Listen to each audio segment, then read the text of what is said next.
Profesi sebagai aparatur sipil negara masih menjadi idaman karena adanya berbagai tunjangan. Salah satunya adalah tunjangan kinerja.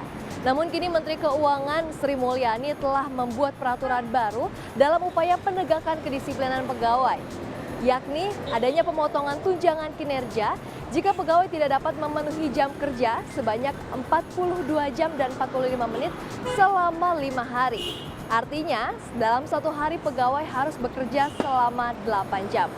Aturan baru yang juga tengah digodok oleh pemerintah adalah mengarahkan ASN untuk mengikuti bela negara atau yang disebut sebagai komponen cadangan.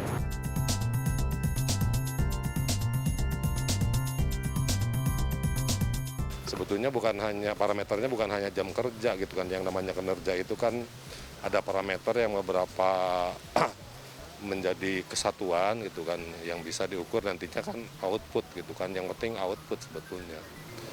Sebetulnya kalau di Pemprov DKI sendiri memang sudah ada sistem tersendiri yang sistem e-kinerja tersendiri sudah berbasis sistem aplikasi, di mana di situ kita sudah dikenakan semacam reward and punishment di dalamnya.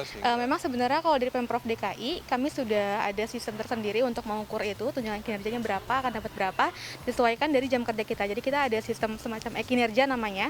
Nanti kita memasukkan setiap aktivitas kita, setiap harinya berapa jam sampai waktunya dan jenis aktivitasnya, dan itu nanti terhitung untuk pemasukan nantinya tunjangan kinerjanya berapa.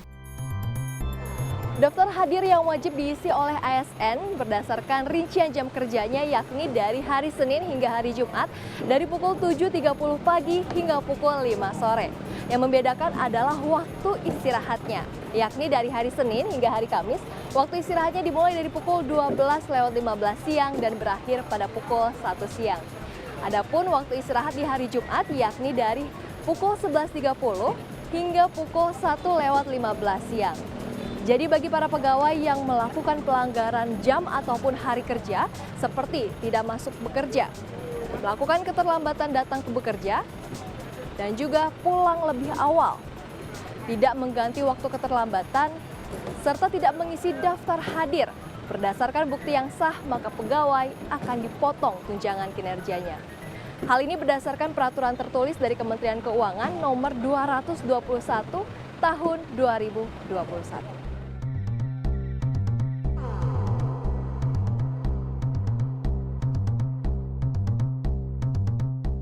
Tanggung jawab membela negara itu bukan hanya tanggung jawab aparat keamanan gitu kan. Sebetulnya itu semua masyarakat itu punya peran dan fungsi sesuai tugasnya masing-masing. Nah, kalau karena saya ASN ya, jadi sejak awal memang kami namanya sebagai ASN begitu mengikuti peraturan dari pemerintah. Ya kalau memang diminta seperti itu ya kita harus siap. Namanya juga ASN ya. Jadi kita memang tugasnya untuk mengabdi pada negara dan termasuk ke dalamnya membela negara, demikian. Selain itu, pemerintah kini juga tengah menyeriusi rencana untuk mengarahkan ASN mengikuti bela negara atau Komcat, komponen cadangan. Pembentukan Komcat ini merupakan amanat dari Undang-Undang Nomor 23 Tahun 2019 tentang pengelolaan sumber daya nasional untuk pertahanan negara. Para ASN ini dipersiapkan untuk memperkuat serta memperbesar komponen utama yang dalam hal ini adalah Tentara Nasional Indonesia.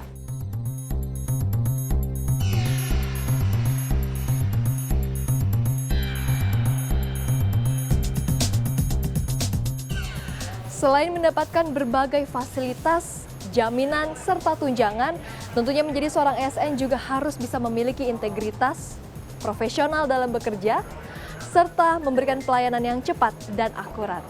Lantas, masih berminatkah Anda untuk menjadi seorang ASN? CNBC Indonesia Beyond Business.